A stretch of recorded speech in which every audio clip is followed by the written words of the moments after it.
स्वागत है आप सभी का दोस्तों। उम्मीद करता हूं कि आप सब अच्छे होंगे। आज हम एक ऐसे आंदोलन के बारे में बात करने जा रहे हैं जो आंदोलन पिछले 1 साल से चल रहा था, लेकिन आज उस आंदोलन की औपचारिक तौर से घोषणा कर दी गई कि इस आंदोलन को अब समाप्त किया जाता है।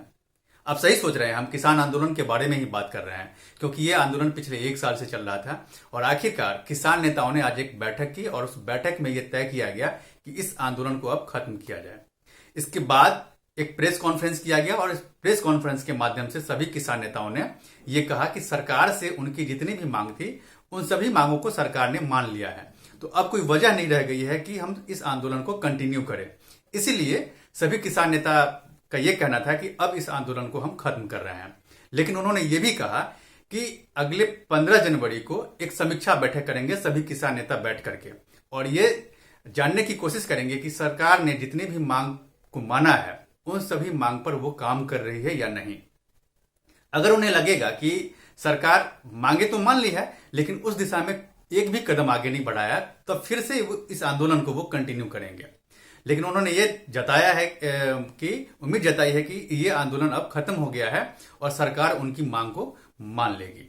तो सवाल ये उठता है कि वो कौन कौन सी मांग थी जिस मांग को लेकर के किसान अभी तक बॉर्डर पे, दिल्ली के बॉर्डर पे बैठे हुए थे। तो वो मांग थी बेसिकली किसान कानून जो बने थे उस कानून को रद्द करना। जो पहले तो प्रधानमंत्री ने खुद कहा कि इस कानून को अब हम लोग रद्द कर रहे हैं, आप लोग बॉर्डर से चले जाइए उठ करके, और ऐसा हुआ भी। उसके बाद संसद का सत्र शुरू हुआ और संसद के दोनों सदन में इस कानून को रद्द कर दिया गया। उसके बाद किसान नेताओं ने यह कहा कि ठीक है, आपने कानून को तो रद्द कर दिया गया है और इस कानून को रद्द करने के लिए हम पिछले 1 साल से बैठे हुए थे, लेकिन अब जो हमारी जो कुछ मांगे हैं उस मांग को भी आपको मानना पड़ेगा। इसके बाद ही हम दिल्ली के बॉर्डर से हम लोग वापस अपने घर जाएंगे, अन्यथा नहीं जाएंगे। और वो मांग क्या थी? तो मांग उनकी ये थी कि किसान नेता ये चाहते थे कि एमएसपी पर जो है कानून बने। जब तक कानून नहीं बनेगा तब तक बॉर्डर से उठ करके घर जाने की बात ही सवाल ही नहीं उठता है। तो एक तो एमएसपी पर कानून बनाने की बात थी। इसके साथ साथ उन्होंने ये भी कहा कि पिछले 1 साल से जो दिल्ली में ये आंदोलन चल रहा था किसानों का, तो किसानों पर उत्तर प्रदेश, हरियाणा, पंजाब और बाकी दूसरे राज्य में किसानों पर वहां की राज्य सरकारों ने कई सारे मुकदमे दर्ज किए थे। तो ये मुकदमे जो है वो खत्म हो जाए। और इसके साथ साथ रेल रोको आंदोलन भी हुआ था, तो रेलवे ने भी किसान के ऊपर बहुत सारे मुकदमे कर रखे हैं। तो ये सारे मुकदमे जो है राज्यों के और रेलवे के, ये मुकदमे खत्म हो जाने चाहिए। इसके साथ ही उन्होंने बिजली पर भी बात कही कि बिजली बिल को भी लेकर के जो मामला है उस पर भी सरकार ध्यान दे। साथ ही एक जो मेजर बात थी वो ये थी कि इस आंदोलन के दौरान किसान लोगों का ये कहना है कि 700 लोगों की मौत हुई और उनकी ये मांग थी कि पंजाब की सरकार ने जिस तरह से ये कहा कि हम सभी मृतक के परिवार को 5 लाख रुपया देंगे और परिवार के किसी एक सदस्य को नौकरी देंगे, तो ये बात भी सरकार को माननी होगी, तभी हम इस बॉर्डर से उठ करके अपने घर को जाएंगे, इस बॉर्डर को हम खाली करेंगे। तो इसी को लेकर के मामला उलझा हुआ था और आखिरकार ये हुआ कि सरकार ने किसानों के सभी मांग को मान लिया और उसी मांग को मानने के बाद लिखित में आश्वासन दिया है। तब जाकर के किसान नेताओं ने आज एक प्रेस कॉन्फ्रेंस करके अपनी बात रखी कि अब इस आंदोलन को हम लोग खत्म कर रहे हैं और इसके लिए बाकायदा उन्होंने कहा भी कि हम अगले 11 तारीख को बॉर्डर खाली कर देंगे, क्योंकि बॉर्डर पे बहुत सारे सामान है तो उनको लेकर के जाना या फिर एक दिन में बॉर्डर खाली करना संभव नहीं है। तो उन्होंने आंदोलन खत्म करने की बात कही है, लेकिन वही बात है कि वो 15 जनवरी को समीक्षा बैठक करेंगे और उस बैठक में ये जानने की कोशिश करेंगे कि सरकार जो किसानों के साथ जो वायदे हुए हैं उस वायदे के तरफ कितना कदम आगे बढ़ाया है। तो वो तय करता है कि फिर से ये आंदोलन कंटिन्यू होगा या नहीं होगा। तो ये तो सारा चीज है।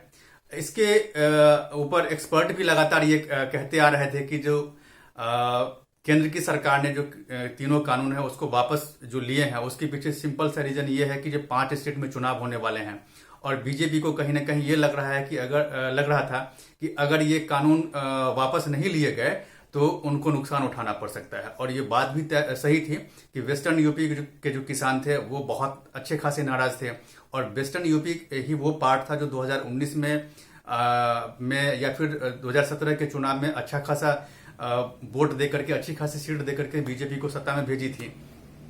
साथ ही उत्तराखंड में भी चुनाव है, उत्तराखंड में भी बीजेपी की सरकार है और पंजाब में जहां पर बीजेपी चाहती है कि हम वहां पर अपना जनाधार बढ़ाएं, तो वहां भी चाहती है कि जो मतलब चाहती थी कि जो अगर ये कानून कंटिन्यू रहा तो फिर मुश्किल हो सकता है।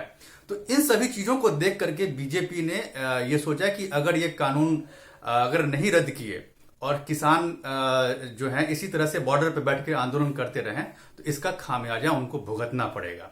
और वो यूपी ही नहीं, उत्तराखंड और पंजाब सहित बाकी जो राज्य हैं जहां भी चुनाव होने वाले हैं उन सभी राज्यों में इसका खामियाजा भुगतना पड़ेगा। तो यही सब सोच करके बीजेपी ने यानी कि केंद्र की सरकार ने इस कानून को रद्द करने का फैसला किया और इसके बाद किसानों की जो ये मांग थी, इस मांग को मांगते हुए उन्होंने कहा कि ठीक है, आप लोग अब जाइए, हम आपकी मांग को मान लेते हैं और इस पर हम काम भी करेंगे। तो ये है बेसिकली।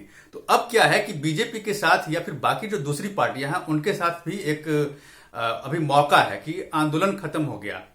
आंदोलन की वजह से बीजेपी बैक फुट पर थी, बाकी जो विपक्षी पार्टियां थी वो फ्रंट फुट से खेल रही थी। किसान बेशक आगे थे लेकिन वो फ्रंट फुट पर थी। लेकिन अब क्या है कि बीजेपी के लिए इन राज्यों में एक रणनीति बनाने का मौका मिल गया है। चुनाव में अभी 2 से 3 महीने बचे हुए हैं।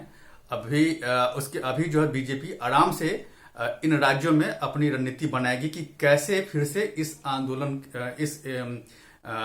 जो कानून जो रद्द किया है इसके जरिए फिर से जो है मतलब बीजेपी यूपी की सत्ता में हो या फिर उत्तराखंड या फिर पंजाब में जो है अपना पैर जमाए और अपनी सीटें जो है सो बरकरार रखे और जहां वो कोशिश कर रही है अपना जनाधार बढ़ाने का तो वहां पर उसको कामयाबी मिले। तो इस दिशा में अब बीजेपी को काम करने का एक मौका मिल गया है। अभी आराम से वो रणनीति बना सकती है कि किस तरह से विरोधियों को मात दिया जाए। साथ ही अब ये भी देखना होगा कि इस आंदोलन को लेकर के जिस तरह से विपक्षी पार्टी जो थी वो हमेशा फ्रंट फुट पर थी, अब ये देखना है कि वो किस तरह की रणनीति बनाएंगे और किस रणनीति के तहत वो किसानों के बीच वहां की बाकी राज्यों की जनता के बीच जाएंगे, ये देखने वाली बात होगी। लेकिन एक बात तो तय है कि पिछले 1 साल से जो दिल्ली के बॉर्डर पे जो किसान आंदोलन कर रहे थे अलग अलग बॉर्डर पे और वहां पर मुफ्त में पिज्जा और लंगर चल रहे थे, वो अब खत्म हो गया है। मुफ्त की कोई भी चीज अब नहीं मिलेगी और उम्मीद यही की जा रही है कि जल्दी से जल्दी इस बॉर्डर को किसान खाली कर देंगे। तो अब देखना है कि 15 जनवरी को जो किसान की समीक्षा बैठक होगी उस बैठक में क्या कुछ होता है। और साथ ही अभी इस आंदोलन के खत्म होने की बात के बाद बीजेपी और बाकी पार्टियां 5 राज्यों में जो चुनाव होने वाले हैं उस चुनाव को लेकर के किस तरह की रणनीति बनाती है उसको देखना होगा। बहुत मजेदार चीज है ये देखना। हमारी इस पर पूरी नजर बनी हुई है। मेरा ये वीडियो अगर आपको पसंद आए तो आप इसे लाइक, शेयर और सब्सक्राइब जरूर करें। धन्यवाद।